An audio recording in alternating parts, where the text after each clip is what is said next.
ಏನೊಂದು ಜನರ ಆಕ್ರೋಶ ಕಾಂಗ್ರೆಸ್ ವಿರುದ್ಧವಾಗಿದೆ.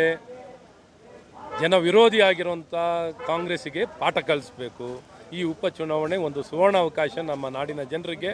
ಹಾಗಾಗಿ NDA ಅಭ್ಯರ್ಥಿಯಾಗಿರುವಂಥ ನಿಖಿಲ್ ಕುಮಾರಸ್ವಾಮಿ ಅವರಿಗೆ ಕ್ರಮ ಸಂಖ್ಯೆ 1 ತೆನೆ ಹೊತ್ತ ಮಹಿಳೆಗೇನೆ ಮತವನ್ನು ಕೊಡ್ತಾರೆ ಅಂತ ಸಂಪೂರ್ಣ ವಿಶ್ವಾಸ ಇದೆ, ನಂಬಿಕೆ ಇದೆ. ಇದು ವ್ಯಕ್ತಿಗಳು ಏನು ಪ್ರಶ್ನೆ ಬರಲ್ಲ. ಇಲ್ಲಿ ಬರೋದು ಕಾಂಗ್ರೆಸ್ ಮತ್ತು NDA. ಯುದ್ಧ ಇರೋದು ಪಕ್ಷಗಳ ಮಧ್ಯ, ಅಭ್ಯರ್ಥಿಗಳ ಮಧ್ಯದಲ್ಲ.